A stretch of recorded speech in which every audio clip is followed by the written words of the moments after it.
तो दोस्तों, पिछले एपिसोड में आपने सुना कि सुधा की मौत के बाद महर्षि उस राक्षस को मारने हेतु उसकी गुफा में गए, जहां महर्षि और उस राक्षस के बीच घमासान युद्ध शुरू हुआ। तो चलिए अब जानते हैं इसकी आगे की कहानी। आप सुन रहे हैं आदि शक्ति का रहस्य एपिसोड 9। महर्षि और राक्षस के बीच चल रही लड़ाई की भयानकता को देख महाराज और अन्य लोग पीछे हट गए। युद्ध लड़ते लड़ते अब 3 घंटे बीत चुके थे, फिर भी महर्षि उस राक्षस का कुछ भी बिगाड़ नहीं पाए थे। लड़ाई करते वक्त महर्षि कुशाग्र ने यह महसूस किया कि उनकी शक्तियां धीरे धीरे कमजोर पड़ रही थी और उसका फायदा ज्वाला राक्षस को मिल रहा था। उनके चेहरे के बदले भाव को देखकर शायद राक्षस भी ये बात समझ गया कि महर्षि की शक्तियां अब समाप्त हो रही है। तभी महर्षि ने अपने हाथ की मुट्ठी पर कुछ मंत्र बुदबुदाए और उसे राक्षस की तरफ उछालते हुए छोड़ दिया। इधर राक्षस भी तैयार था। उसने अपने दोनों हाथों में हाथी के आकार के 2 बड़े बड़े पत्थर उठा रखे थे, लेकिन जब उसने देखा कि महर्षि के मुट्ठी से कुछ नहीं निकला तो वो जोर जोर से ठहाके मारते हुए हंसने लगा और बोला,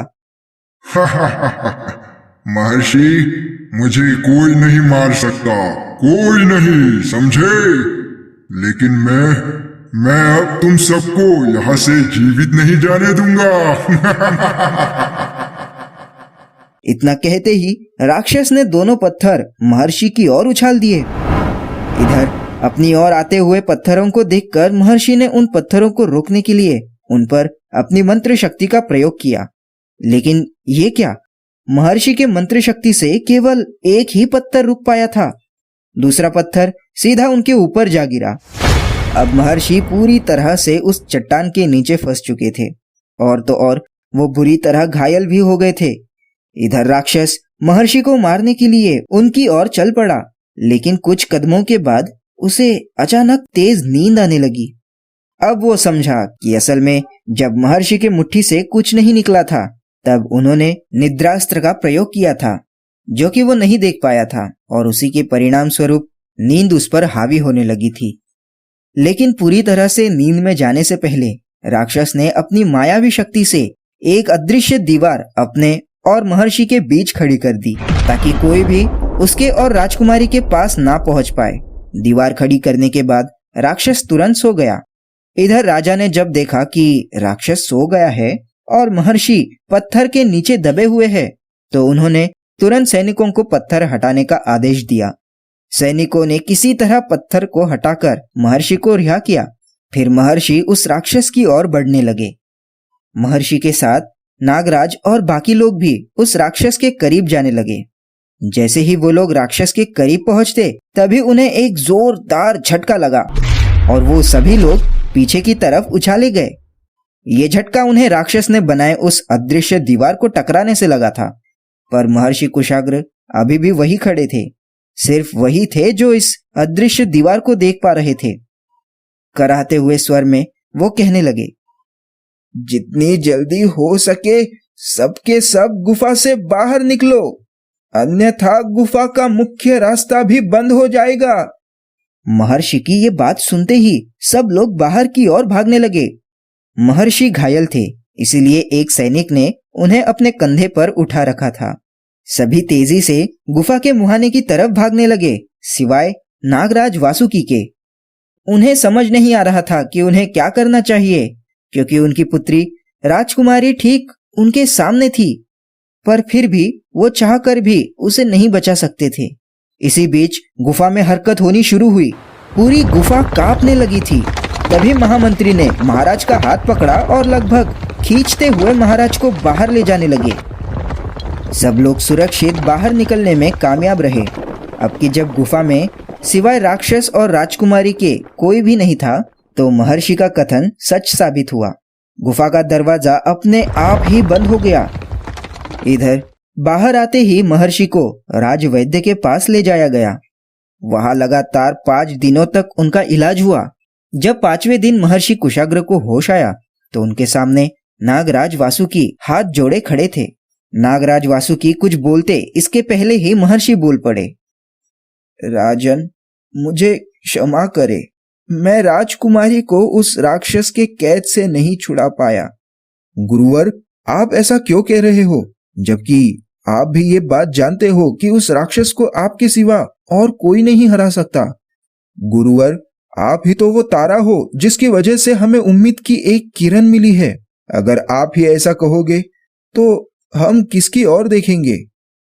नहीं राजन, अभी उस राक्षस की शक्तियां ज्यादा है और मेरी कम, इसीलिए अगले 10 साल तक मैं उस राक्षस का मुकाबला नहीं कर सकता। महर्षि की ये बातें सुनकर महाराज ने उन्हें आराम करने को कहा और जल्दी स्वस्थ होने की कामना की। इतना कहकर महाराज निराशा के साथ अपने कक्ष की ओर लौट गए। 3-4 दिन लगातार उपचार के बाद अब महर्षि पूरी तरह स्वस्थ हो गए थे। वे उठकर दरबार में जाने लगे। दरबार तो सिर्फ नाम के लिए ही दरबार रह गया था, उसमें अब पहले जैसी रौनक बिल्कुल नहीं थी। महर्षि को आते देख सभी मंत्रीगण और खुद महाराज भी उठकर खड़े हो गए। सभी ने महर्षि को प्रणाम किया। दरबार के बीचों बीच खड़े होकर महर्षि गंभीर आवाज में कहने लगे, राजन, मैं दरबार को कुछ आवश्यक बातें बताने आया हूँ। आप सभी लोगों को ये बात पता होगी कि राक्षस मेरे निद्रास्त्र के प्रभाव से सो गया है। वो तब तक नहीं उठेगा जब तक कोई वहां जाकर गुफा का दरवाजा खोल नहीं देता। इसलिए कोई भूल से भी उस गुफा के दरवाजे के पास ना जाए, इसलिए दिन रात उस जगह पहरा दिया जाए। दूसरी बात यह है कि भले ही राजकुमारी उस राक्षस के कैद में है, पर दिव्य मोती निगलने के कारण वो मर नहीं सकती। इसलिए आप लोग राजकुमारी की चिंता छोड़कर राज्य की ओर ध्यान दे। महाराज, मैंने आपसे पहले भी ये बात साझा की थी कि उस राक्षस को मारने के लिए मुझे और शक्तियों की आवश्यकता है, और वो शक्तियां पाने के लिए मुझे तपश्चर्या करने जंगल में जाना होगा। मुझे वापस आने में कम से कम 10 से 12 साल लग सकते हैं। इतना सुनते ही महाराज अधीर होते हुए बोले, गुरुवर, तो क्या राजकुमारी इतने वर्षों तक उस जालिम राक्षस के कैद में रहेगी? क्या उसे जल्दी छुड़ाने का कोई उपाय नहीं है? महाराज की बातों को सुनकर महर्षि कुछ सोचते हुए बोले, राजन, एक उपाय अवश्य है, पर उसकी पूरे होने की संभावना ना के बराबर है। इस पर महाराज बोले, गुरुवर, जो भी उपाय हो उसे स्पष्ट कर दे।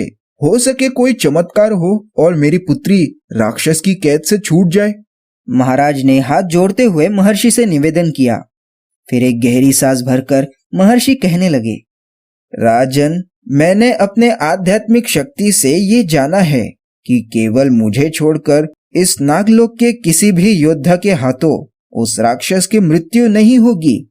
उस राक्षस की मृत्यु मेरे अलावा सिर्फ एक पृथ्वीवासी योद्धा के हाथों से ही होगी, लेकिन इसके लिए उसे कुछ परीक्षाएं देनी होगी। अगर उन परीक्षाओं में वो सफल होता है तो ही वो राक्षस को मारने में कामयाब हो पाएगा, अन्यथा मेरे वापस आने के सिवाय और कोई रास्ता नहीं है। इस बार महामंत्री बोल पड़े, गुरुवर, कृपया उन परीक्षाओं के बारे में हमें विस्तार से बताने की कृपा करें, और ये भी बताइए कि वो पृथ्वीवासी कौन होगा, उसकी पहचान कैसे की जाए। अगर हमारी राजकुमारी को बचाने में वो सहायक है तो हम लोग उसे जरूर ढूंढने का प्रयास करेंगे। मुझे क्षमा करे, पर महामंत्री जी, उसे ढूंढना आप लोगों के बस की बात नहीं है, और उसकी एकमात्र यही पहचान होगी कि वो पृथ्वीवासी होगा। इसके अलावा उसकी और कोई खास पहचान नहीं है। और हाँ, एक बात और, कि आप लोगों को उसे ढूंढने की आवश्यकता नहीं है। सही समय आने पर वो खुद ही यहाँ आएगा। और रही बात परीक्षा की, तो उसे पंच महाभूतों से निर्मित आंशिक राक्षसों को हराना होगा। अगर वो पंच महाभूतों को हराता है तो इन सभी की शक्तियां उसे मिल जाएगी। फिर उसी शक्ति के बल पर वो इस ज्वाला रूपी मायावी राक्षस को मारने में कामयाब हो पाएगा। महर्षि के मुंह से पंचमहाभूतों से निर्मित और राक्षसों की बात सुनकर दरबार में उपस्थित सभी लोगों के चेहरे लटक गए थे। वो सोचने लगे, बड़े मुश्किल से तो हमें उस ज्वाला राक्षस से छुटकारा मिला है, और महर्षि अभी और राक्षसों की बात कर रहे हैं। उन सभी के चेहरे का आशय भांपकर महर्षि बोले, राजन, इसमें घबराने वाली कोई बात नहीं, क्योंकि ये पंचमहाभूतों के 5 राक्षस 5 अलग अलग गुफा में बंद रहेंगे और जो पृथ्वी लोक का योद्धा होगा उसे इन 5 गुफाओं में जाकर उन्हें हराना होगा। अगर 5वीं गुफा से वो योद्धा सही सलामत बाहर निकल आता है तो ये सिद्ध हो जाएगा कि इस ज्वाला राक्षस की मृत्यु भी उसी के हाथों होगी। महर्षि की ये बातें सुनकर दरबार में उपस्थित सभी लोगों ने राहत की सांस ली। फिर दूसरे दिन महर्षि ने राज्य की पूर्वी भाग में उन 5 गुफाओं का निर्माण किया और उन गुफाओं के दरवाजे को खोलने के सूत्र और मंत्र महामंत्री जी को सौंपकर वो तपश्चर्या करने हेतु जंगल की ओर निकल गए। तब से लेकर आज तक लगभग 10 साल गुजर गए। इन 10 सालों में जो भी पृथ्वीवासी नागलोक आए उन सभी को महाराज ने उन गुफाओं में भेजा, पर अब तक पहली गुफा से भी कोई वापस नहीं आया। अब तो महाराज का भी हौसला धीरे धीरे टूटने लगा है, पर पुत्री मोह की चाह उन्हें ऐसा करने पर मजबूर करती है और ना चाहते हुए भी वो ये काम करते हैं। पर मन में उन्हें यही आशंका रहती है कि जो व्यक्ति उस गुफा में जाएगा वो व्यक्ति भी शायद कभी वापस नहीं आ पाएगा। इतना कहकर दासी कृतिका चुप हो गई।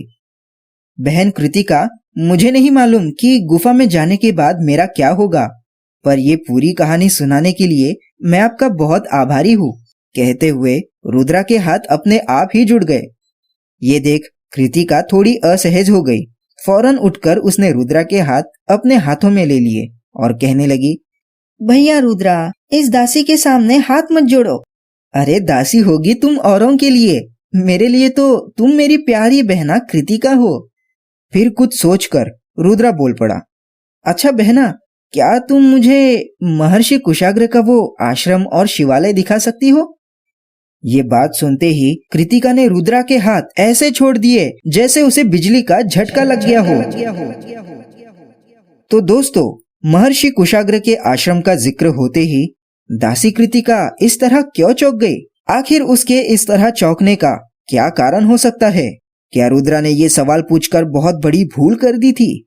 जानने के लिए सुनिए अगला एपिसोड।